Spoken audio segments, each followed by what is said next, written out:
Hi, thanks for tuning in. I am Cecilia Manella, and I pop in here every single week and share some mental health tips and tricks. This month, our theme is still connection. So what I want to talk about today is connection to self. So we often talk about connection to other people and then relationships and how we can stay connected or create more connection in relationships. But we don't often talk about what you see in social media is this connection to ourselves. Now, the longest relationship you have is a relationship you have with yourself. And self-awareness and self-knowledge are key to that relationship. Now, the whole point of therapy is to gain some self-awareness and self-knowledge in order to make the changes that you want to make in your life.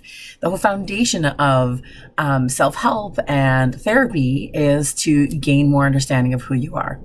The biggest mistake that I see people making in this is that there's this weird assumption that once you know, when you gain some self-awareness and know some things about yourself, that somehow that stays stagnant, that isn't changing. So when we talk about values and wants and needs and desires and dreams and goals that you might have, there's this idea that they stay stagnant, that your values will always be the same. Now, that's not actually true. Now, if you want to know how to measure this sometimes is you can do a personality test a decade ago and then do one today, and you can actually get a really different result. You can do a personality test like the Enneagram 2 years ago and have your numbers, Enneagram numbers, if you know the Enneagram at all. Or you can do it today and it might be the same or it might be completely different.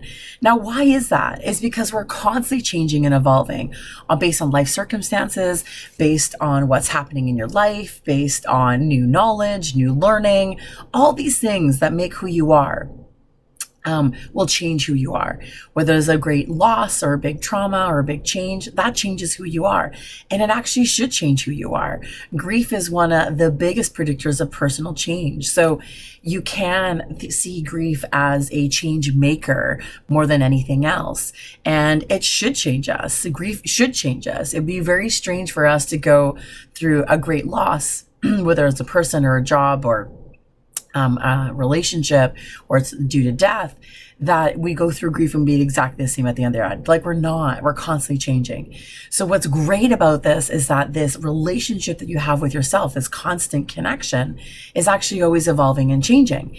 And so engagement and self-awareness is an ongoing thing. It isn't a one and done. It isn't just figuring out what your values are or what you want in life, and that's going to be it forever. We have to see ourselves as these magical beings that are constantly wanting to adjust and to grow in many ways. Now, connection with self is about gaining that self-awareness and self-knowledge. And the number one piece of that first is to know that you're always going to be changing and that you want to remain curious about yourself. We are curious about others, but we often don't turn that curiosity lens to ourselves.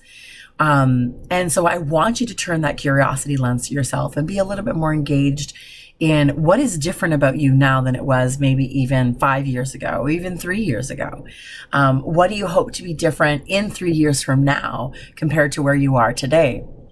What do you see coming on the horizon that is possibly going to change you? And how can you be curious about that change instead of being fearful of the change?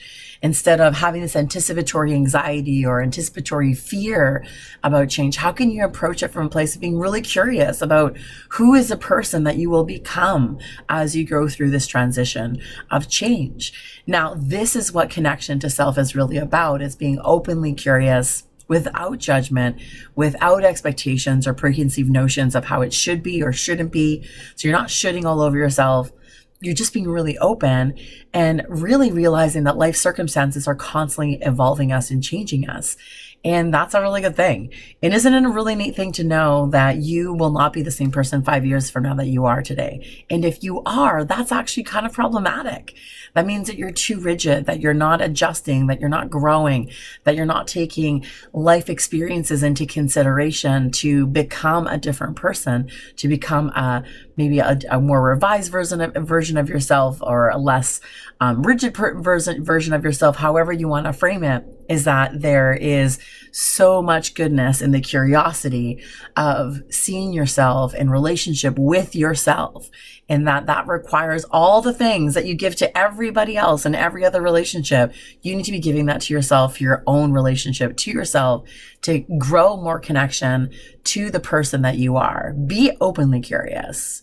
wonder like what will be different about you. Be curious about doing an assessment again around what your values are and your beliefs are and how you've evolved and changed and how you've grown throughout the years, and know that it will continue to be a thing, that you continuously grow.